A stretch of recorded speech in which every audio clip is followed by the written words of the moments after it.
présence à ce webinaire DRH et dirigeants, comment aider les collaborateurs de l'entreprise à renforcer leur confiance en eux.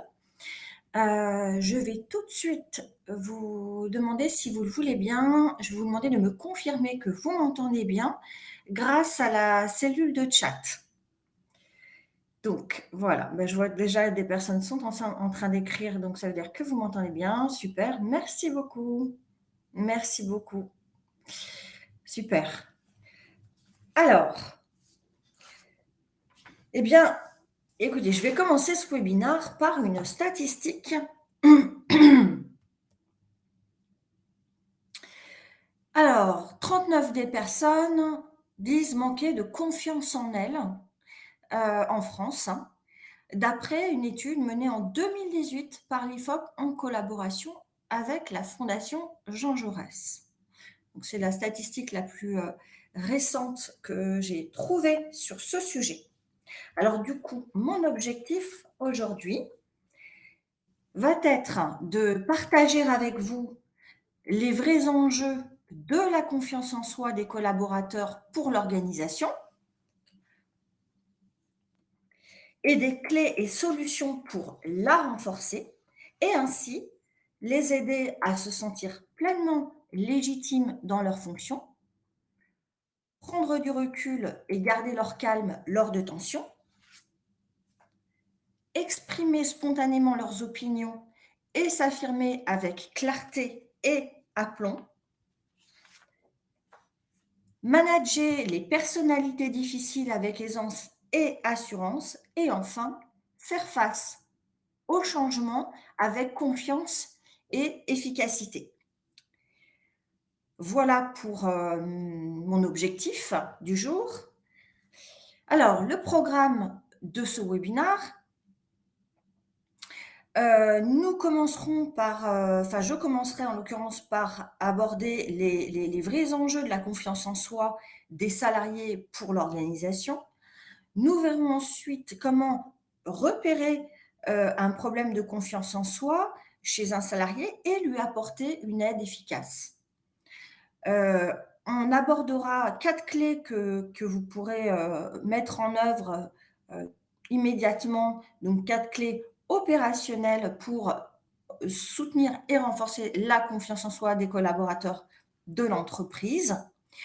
Ensuite, je prendrai un petit moment pour décrire à ceux que cela intéresse une offre exceptionnelle, hein. Je dis vraiment très exceptionnelle parce que je n'ai pas de précédent et je ne suis absolument pas certaine qu'il y en aura d'autres à l'avenir de ce type. Et je vous en décrirai le contenu tout à l'heure donc de ma proposition. Et puis, dans une dernière partie, je prendrai le temps de répondre à vos questions. Donc voilà pour ce programme. Alors c'est un programme qui est riche en contenu. Non seulement le contenu, vous allez voir, il y a un vrai contenu, hein. Et puis en plus, c'est un sujet que vous ne verrez pas adressé ailleurs, hein. J'ai fait le tour de ce que peuvent proposer mes confrères et consoeurs coachs et consultants. J'ai pas vu ce thème abordé. Donc forcément, j'ai très envie de vous communiquer des clés qui vous permettront d'avoir un impact rapide dans votre organisation. Donc, il y aura pas mal de contenu et si vous souhaitez derrière que je vous adresse le PowerPoint, donc ma présentation, je le ferai avec grand plaisir. Mais pour cela, il faudra m'envoyer à la toute fin du webinaire, me communiquer à la toute fin du webinaire votre adresse email dans la cellule de chat. Donc, je vous le rappellerai à ce moment-là, hein. Je vous dirai, ça y est, maintenant, vous pouvez me communiquer votre adresse email. Voilà, comme ça, je vous enverrai le document dans la journée. Voilà. Alors, je vous invite à couper toute source de distraction et à vous mettre à l'aise. Parce qu'effectivement, je vous le disais il y a un instant, il y a non seulement du contenu, puis c'est un contenu que, apparemment, sauf erreur de ma part, vous ne trouverez pas ailleurs. Et en plus, il se trouve qu'aujourd'hui, le 4 mai 2023, c'est la dernière fois que je vais proposer ce webinar. Donc voilà. Donc du coup, je vous invite à être attentif, puisque si vous êtes là, c'est que c'est un contenu qui a du sens pour vous, qui vous intéresse. Alors, je vais commencer par me présenter rapidement. Écoutez, je vous dirais que depuis la création de mon cabinet en 2007, donc ça fait plus de 15 ans maintenant, eh bien, j'accompagne managers et dirigeants avec pragmatisme, justesse, humour et cœur. Alors, je m'appelle Stéphanie, ça vous le savez déjà. Pour ma situation personnelle, je suis maman, je suis mariée, je suis psy de formation initiale et je suis une ancienne RH. Alors forcément, comme vous, hein, mais j'ai connu des hauts et des bas, l'espoir, le doute et la peur, l'abattement et la joie. Et puis comme vous, j'ai choisi d'apprendre et d'avancer. La vie professionnelle est vraiment une aventure qui va être parsemée de défis qui sont parfois stimulants, mais parfois éprouvants. Et j'ai compris que la problématique de confiance en soi est sous-jacente à presque toutes les autres problématiques relationnelles et personnelles. Alors, mon moteur est vraiment d'apporter ces clés, hein, les clés qui permettent de prendre confiance en soi, en son avenir et en sa capacité à y faire face pour le respect de soi et dans le respect de l'autre. Alors, j'ai créé du coup en 2010 le programme Envol. Envol, c'est l'acronyme de être naturel, vrai, ouvert et libre, hein, qui sont des caractéristiques des personnalités qui ont une saine confiance en elles. Donc, j'ai créé ce programme Envol en 2010 et pour donner suite à ce programme, j'ai créé le programme Éveil en 2011 pour développer le leadership et le charisme. Et pour la petite histoire, Éveil, c'est l'acronyme de entreprenant, visionnaire, enthousiaste, intègre et libre, qui sont des caractéristiques de l'état d'esprit des leaders. Si vous souhaitez en savoir davantage sur le choix de ces mots, je détaille tout cela sur mon site internet. La confiance en soi des collaborateurs de l'entreprise, ma conviction, hein, c'est que c'est un pilier de son capital humain. C'est vraiment une colonne vertébrale et par conséquent, c'est une variable qui va impacter très fortement son agilité, sa résilience, son intelligence collective et de fait, sa performance globale. Voici mes convictions, en tout cas pour la confiance en soi. Et puis, il se trouve qu'en parallèle de cela, ces 20 dernières années, j'ai également accompagné des personnes en souffrance du fait de personnalités difficiles et j'ai été marquée par leur désarroi. J'ai donc décidé d'interviewer près de 90 DRH et dirigeants et de mener des recherches pour identifier les clés permettant de nous protéger et de faire face aux attitudes négatives, comprendre les personnalités difficiles et définir des stratégies de communication adaptées pour entretenir des relations professionnelles, humaines et efficaces.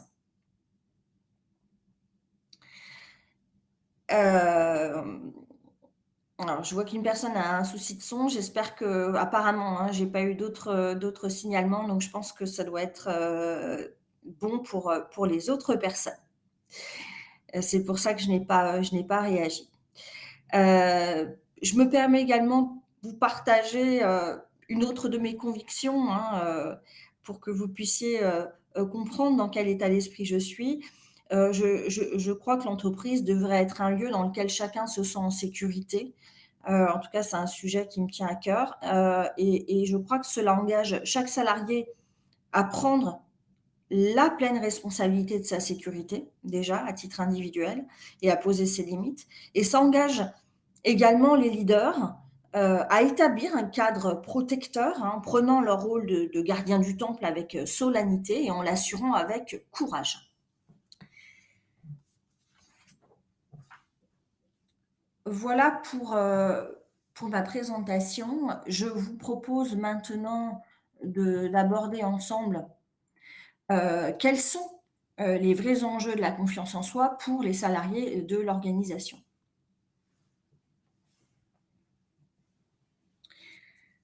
Alors, aimeriez-vous savoir aider efficacement vos collaborateurs à se sentir pleinement légitimes dans leurs fonctions, à savoir prendre du recul et préserver leur sérénité? Aimeriez-vous aider vos collaborateurs à s'affirmer avec clarté et aplomb,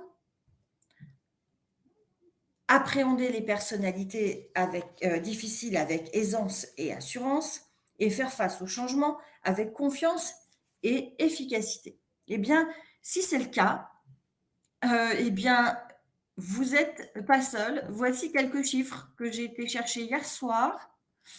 L'annonce de ce webinar a été, visionnée, donc elle a été, vue par 189 209, visiteurs, le chiffre d'hier soir, et a généré 29 403 inscrits.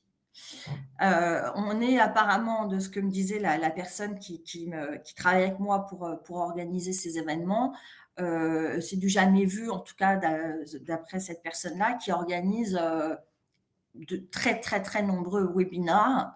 Il n'a jamais vu d'équivalent depuis qu'il organise des webinars, c'est-à-dire depuis un paquet d'années. Donc, c'est un sujet qui énormément de personnes se sentent concernées.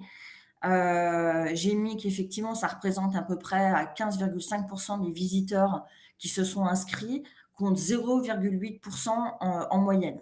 Généralement, ce type de webinar peut rassembler entre 5 et 30 personnes, alors que moi moi, c'est pas moi, c'est ce sujet a pu faire venir jusqu'à plus de 650 personnes en webinar. Donc, on est vraiment sur un sujet qui intéresse et beaucoup de personnes se sentent concernées. Effectivement, hein, il y a de très nombreuses situations dans l'entreprise qui peuvent mettre à mal la confiance en soi des collaborateurs, et cela, quel que soit leur âge et quel que soit le statut de la personne, j'insiste là-dessus.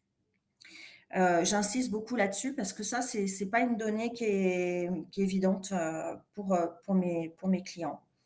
Heu, Citons par exemple la prise de nouvelles responsabilités, de mauvaises relations avec son manager ou avec ses collaborateurs, diverses difficultés, hein. Alors il s'agit d'une problématique, presque banale et d'envergure et qui pourtant est finalement assez peu connue et peu maîtrisée et par conséquent assez mal adressée dans les organisations. Effectivement, hein, du fait, pardon, du manque de reconnaissance et de connaissance de cette problématique, les organisations proposent souvent des formations ou des accompagnements qui vont être insuffisamment adaptés et donc insuffisamment efficaces.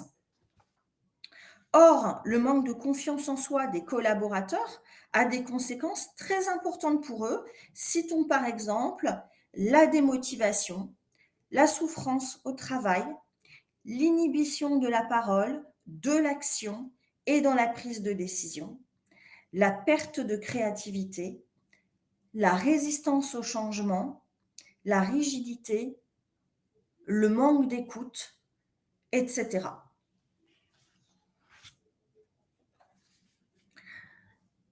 Alors que vous pouvez aider vos collaborateurs à se libérer de leurs freins internes, des défenses de leur ego, comme l'orgueil, la susceptibilité, le repli sur soi, l'agressivité. Vous pouvez les aider à se libérer de leurs préoccupations, du regard des autres et de leur peur. Vous pouvez les aider à installer ce sentiment, ce profond sentiment de sécurité intérieure, d'autonomie et de puissance avec la fierté de tracer leur propre route et l'ambition d'être heureux. Vous pouvez réellement les aider à inspirer confiance et asseoir leur légitimité, gagner en recul, sérénité et self-control, exprimer naturellement leurs opinions, s'affirmer avec clarté, aplomb et impact, et manager les personnalités difficiles avec aisance et assurance, prendre la parole avec éloquence et emporter l'adhésion. Voyons maintenant comment repérer un problème de confiance en soi chez un salarié et lui apporter une aide efficace. Alors, repérer le problème, c'est déjà identifier à quel niveau il se présente. Hem, Parce que le tout va être d'intervenir au juste niveau. Vous voyez sur, cette slide, les différents niveaux que l'on peut renforcer et l'ordre dans lequel le faire. Donc, je vais définir un peu ces mots, brièvement. La conscience de soi, c'est la connaissance et la compréhension de sa personnalité, de ses réactions au stress, de ses motivations, de ses aptitudes, par exemple. L'estime de soi, c'est la valeur que l'on s'accorde et vous serez d'accord avec moi qu'on ne peut pas estimer un inconnu, hein, et c'est bien pour cela qu'il faut d'abord avoir une bonne conscience de qui l'on est.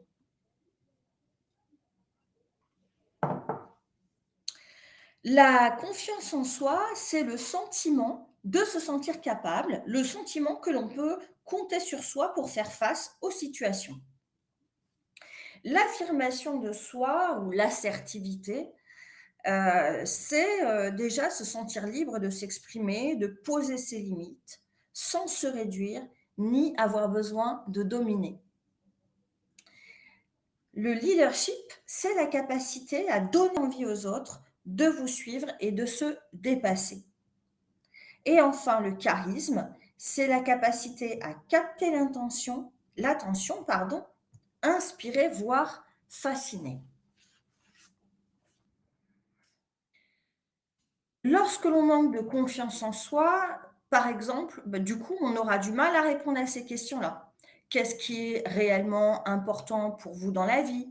Que voulez-vous vraiment? Quel type de personnes aimez-vous fréquenter? Vous voyez? Alors, ce sont évidemment que des exemples. Je ne suis pas en train de vous dire que voici un outil diagnostic fiable qui va, voilà, vous permettre de faire des diagnostics précis, mais je vous donne des illustrations qui quand même vous permettront d'avoir une bien meilleure compréhension de la problématique rencontrée par votre collaborateur. Lorsqu'on manque d'estime de soi, eh bien, on va se critiquer souvent, hein. Parfois, on ne se sent pas à sa place, comme un enfant parmi les grands. On se sent mal à l'aise lorsqu'on reçoit des compliments, on va douter même de la sincérité de ceux qui les formulent. On se sent comme en insécurité, presque sur le qui-vive en réalité et on a peur du regard des autres. Lorsqu'on manque de confiance en soi, bah, souvent on n'ose pas, hein, on n'ose pas, plein de choses, on n'ose pas, s'exprimer. On ressent, de la peur, de la gêne, on doute de ses décisions, on minimise ses succès, on ne se croit pas capable de faire ceci ou de faire cela, etc. Lorsque l'on manque d'affirmation de soi, on a du mal à dire non, à dire stop, à poser ses limites, à dire les choses simplement et directement. On s'exprime maladroitement, parfois on se réduit pour éviter le conflit, on se justifie plutôt que d'expliquer les choses, parfois on tape du poing ou on explose après avoir trop pris sur soi. Parfois, on évite les sujets qui fâchent, on noie le poisson, ce qui génère encore davantage d'incompréhension.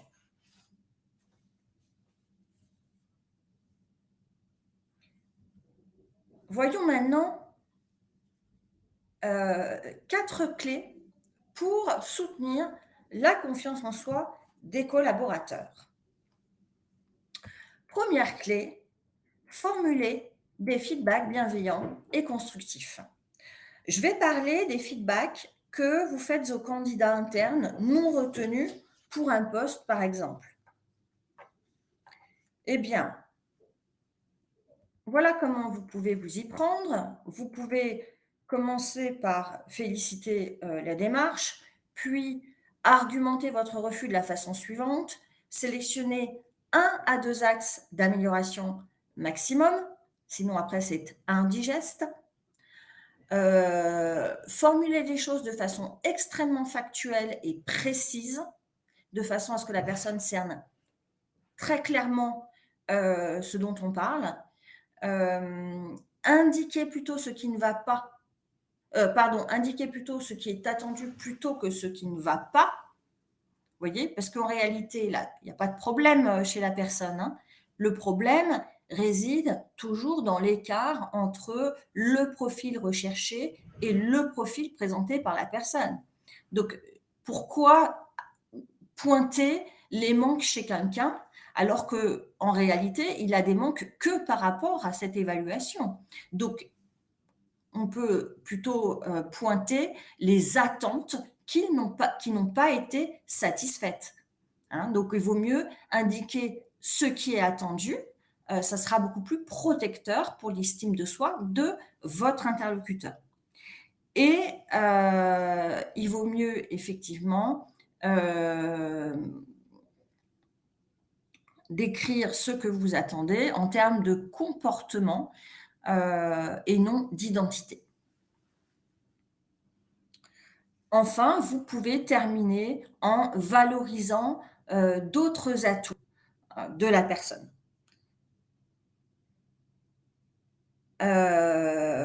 Voilà. Donc, en synthèse, on va décrire ce qui est attendu en termes de comportement, d'action ou de livrable de façon factuelle et contextualisée. Hein. Dans cette situation, je te conseille de faire ceci, de faire cela. Alors, vous pouvez partager un point de vue, mais attention, ne jugez pas la personne et surtout, ne cherchez pas à la raisonner. Parce que ça, c'est délétère pour l'estime de soi de la personne. Donc, je vous donne un exemple. Par exemple, vous devez faire un feedback sur le manque de leadership d'un candidat pour évoluer manager. Eh bien, vous pouvez lui dire, par exemple, je tiens à vous féliciter. Envisager un changement de métier est une démarche courageuse. Maintenant, pour un poste de manager, nous recherchons des collaborateurs qui s'affirment très aisément et qui expriment clairement leur motivation pour le développement des hommes. Vous avez un vrai talent pour l'organisation et vous êtes reconnu pour votre esprit collaboratif. Recherchons un poste plus en lien avec votre potentiel. Donc voilà, ce n'est qu'une illustration, mais j'ai choisi ce thème-là parce que tout ce qui touche aux soft skills, c'est un peu plus délicat. Hein. On formule des feedbacks avec davantage de difficultés en général. Deuxième clé que je vais développer aujourd'hui, responsabiliser le collaborateur. Amener le collaborateur qui se sent acculé, en posture de victime, à se fixer des objectifs concrets dont la réalisation ne dépendra que de lui et à prendre la pleine responsabilité de ses choix et de ses comportements. Autrement dit, le salarié doit avoir une représentation parfaitement claire de son périmètre de responsabilité et du vôtre pour se positionner en adulte autonome et responsable dans sa gestion de carrière. Alors, je fais juste une exception, mais que je ne pourrais pas développer aujourd'hui parce que je n'en aurai pas le temps.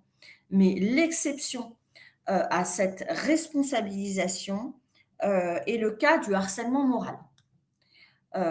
parce que dans le cas d'un harcèlement moral, on doit d'abord, valider, le collaborateur dans une posture de victime, donc on va faire l'inverse.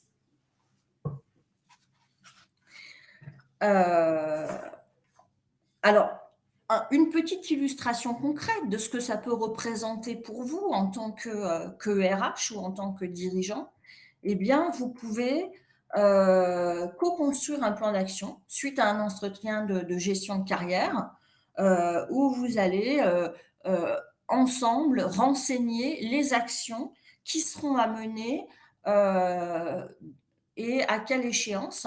Mais il faudra vous assurer que ce plan d'action peut être mené, de façon autonome par le collaborateur. Voilà. Troisième clé que nous aborderons, aujourd'hui, que j'ai appelé «Voir le revers de la médaille». Alors là, c'est un peu plus technique, hein, donc va falloir vous concentrer, c'est un petit peu plus technique. Qu'est-ce que j'entends par voir le revers de la médaille? Eh bien, ça va être de donner un sens positif à ce qui est perçu négativement par le collaborateur. Donc, je vais vous donner des exemples. Si, par exemple, le collaborateur vous dit: «J'ai échoué», bah, en tant qu'RH ou dirigeant, vous pouvez lui répondre: «Vous avez eu le courage d'essayer». D'accord? Donc, on dit pas que la personne a réussi, hein, attention, mais on essaye de dire: «OK, mais c'est quoi le bon côté, hein, le revers de la médaille?» Hein, c'est ce qu'on appelle du recadrage de sens en PNL. La PNL, c'est la programmation neurolinguistique. Donc, je suis trop perfectionniste, bah, le revers de la médaille, on a toujours les qualités de nos défauts et les défauts de nos qualités. Donc, je suis trop perfectionniste, OK, vous devez être quelqu'un de très fiable. Je suis timide, bah, vous avez probablement de la retenue, hein. Je suis trop sensible, bah, vous êtes humain, hein. Je suis trop direct, bah, vous êtes, probablement, perçu comme quelqu'un de très authentique. D'accord? Donc, on va plutôt, voilà, ça ne veut pas dire que la personne, elle va pas être en mouvement, pour progresser et pour s'améliorer. Loin de là, c'est même exactement l'inverse, hein. Mais, quand on est plus OK, plus en accord avec, ses «défauts» entre guillemets, eh bien, on est beaucoup plus, prêt à changer que si on est dans l'auto-jugement, dur qui va, être délétère pour, notre, estime de nous-mêmes et notre confiance en nous. Quatrième clé que nous aborderons aujourd'hui, ça va concerner les entretiens annuels. C'est un sujet qui me tient à cœur parce que, étant coach de manager et dirigeant depuis plus de 15 ans, vous imaginez bien que chaque année, vers la fin d'année, j'ai droit aux entretiens annuels. Alors, soit je vais travailler sur les entretiens annuels que mes collaborateurs vont mener, soit je vais travailler sur les entretiens annuels qu'ils vont, j'ose le terme parfois, subir. Heu et cette fenêtre, sur ce sujet m'a permis de voir tous les dégâts, que parfois, cela peut engendrer. Alors que, il serait intéressant que ce soit des moments, qui boostent la personne, qui la remotivent, qui lui donnent confiance en elle pour, faire face aux défis, de l'année. C'est malheureusement assez rarement, le cas. Moi, je vais vous donner un petit conseil. Je vais vous recommander, heu, de donner la consigne à vos managers de limiter, à un le nombre de managers présents, hein, donc pas 2 managers, pas N+1 plus N+2 plus, adjoint plus, cobinôme et compagnie là, parce que ça c'est ça inconscient ça fait quand même un peu jurer. Limiter à 3 le nombre d'axes de progrès fixés par les managers. Ça ne veut pas dire que ça ne serait pas intéressant d'en mettre davantage, mais un être humain étant ce qu'il est, C'est pas une intelligence artificielle, c'est une intelligence, naturelle, humaine. Plus de 3 axes de progrès, ça risque d'être indigeste et par voie de conséquence contre-productif.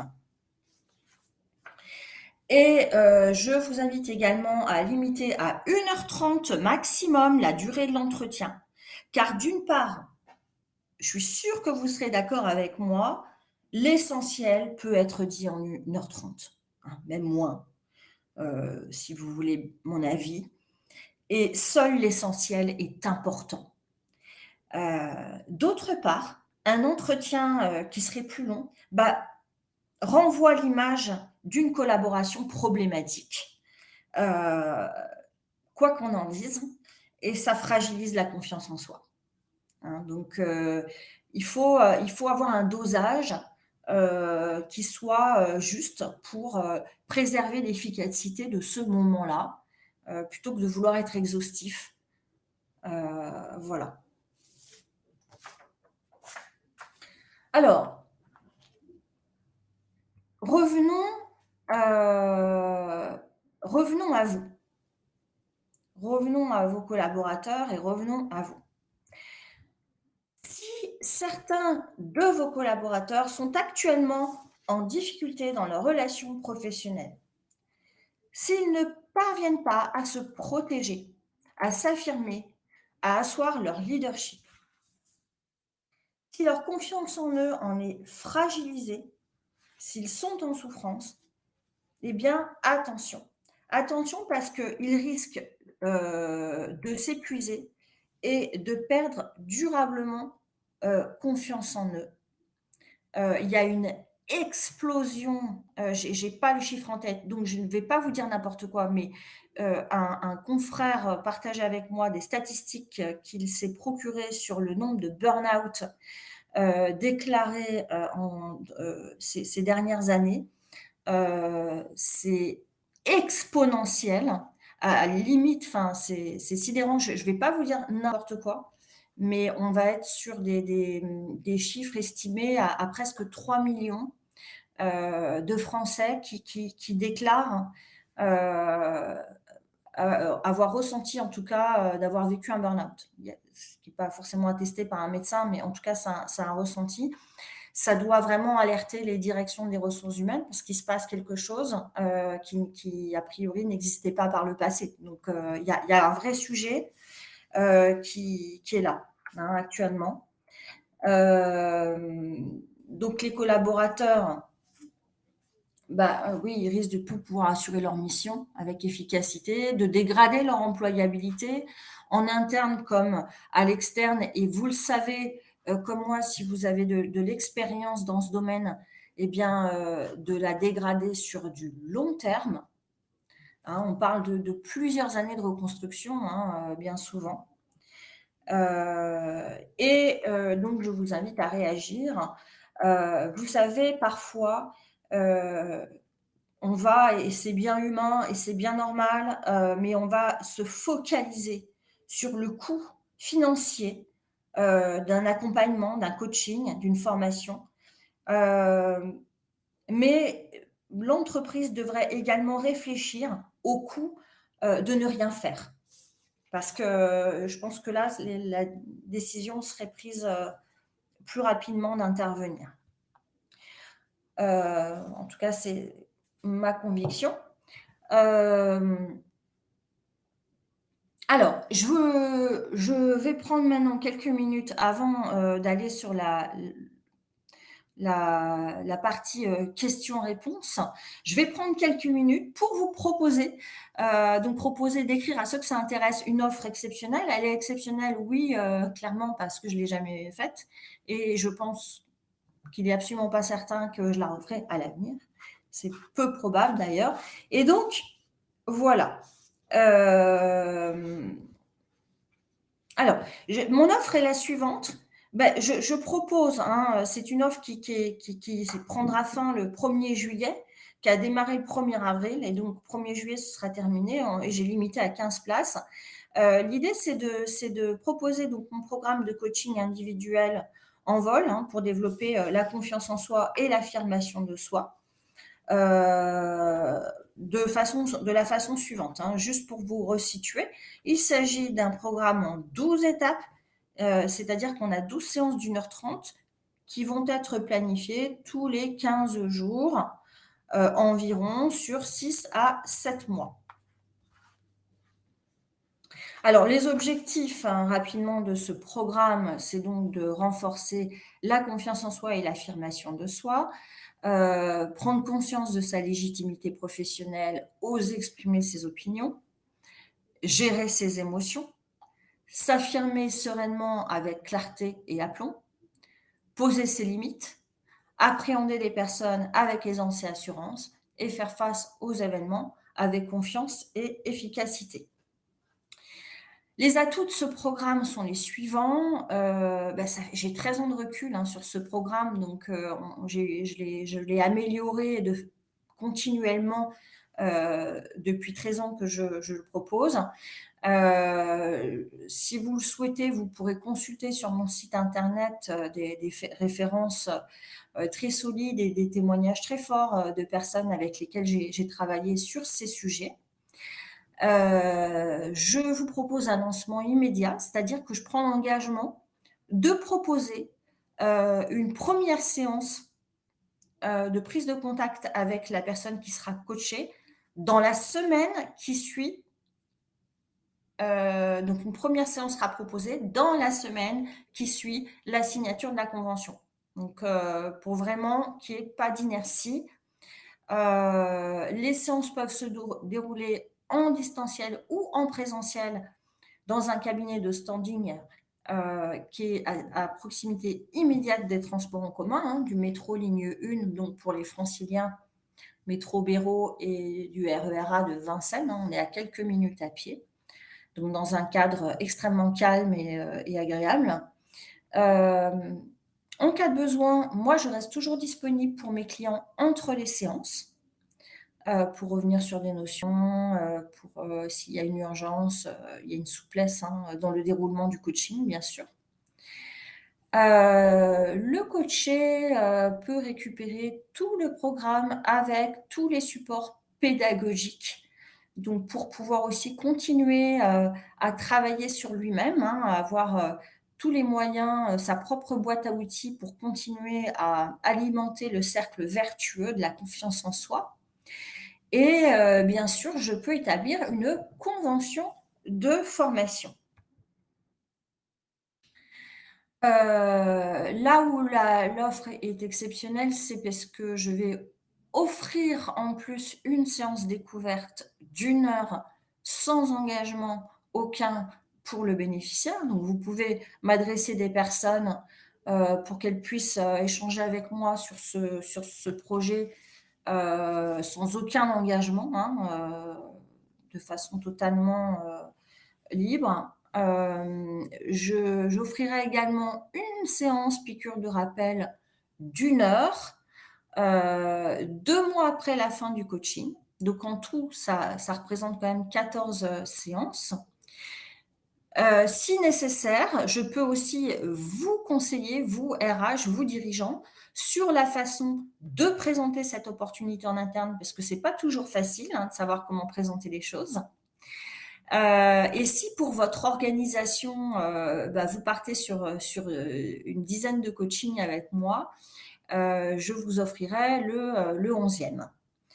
Mais ça, malheureusement, c'est déjà plus possible parce que j'avais que 15 places et j'ai déjà démarré avec 5 personnes.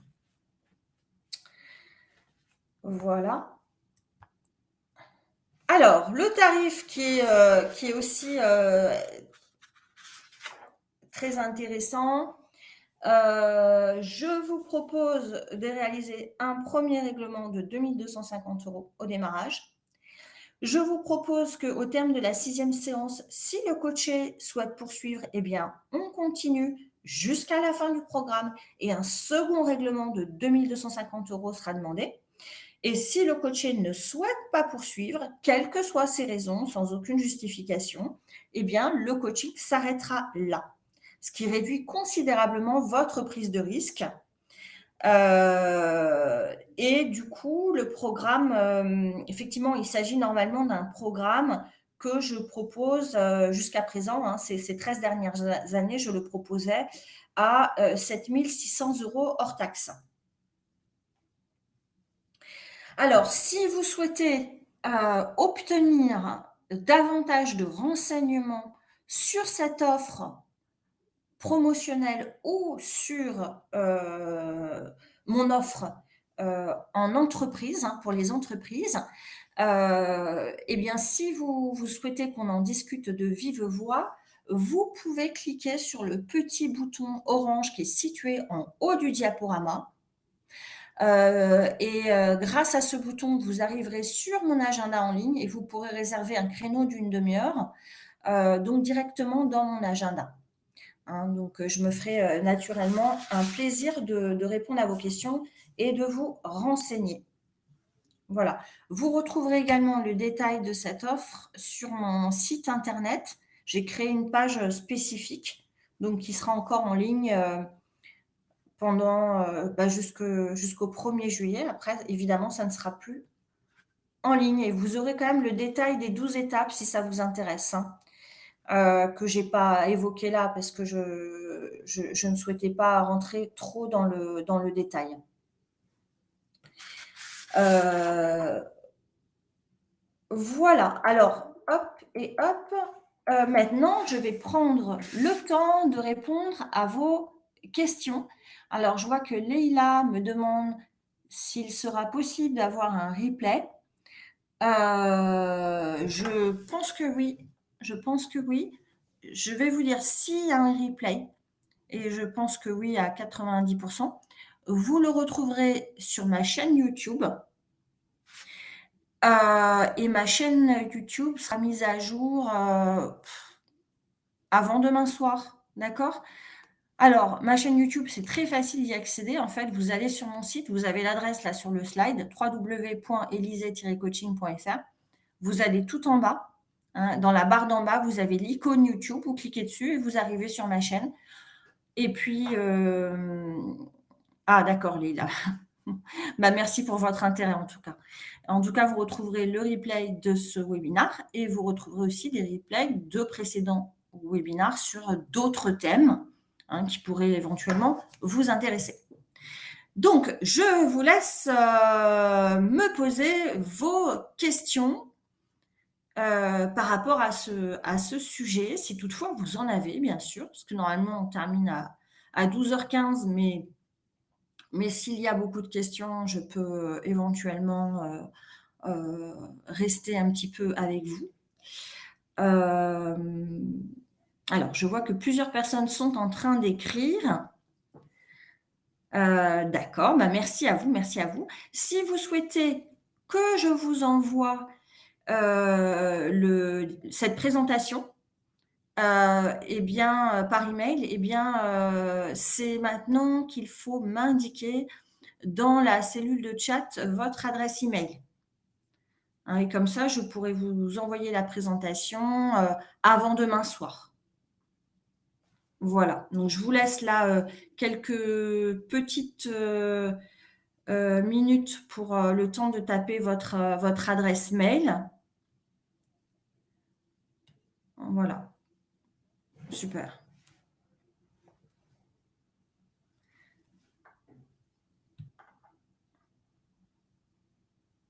Voilà, ben, super. Bah, écoutez, merci en tout cas, hein, pour votre présence. J'espère que ça vous aura été utile et surtout ça vous sera utile à l'avenir pour le plus grand bénéfice des personnes, que vous allez, accompagner, ou manager. Voilà, super. Mais écoutez, merci à tous. Je vous souhaite une, agréable journée, printanière. Profitons-en, on l'a attendu et le meilleur, pour la suite et au plaisir de discuter, très bientôt avec, certains d'entre vous. Merci à tous. Au revoir.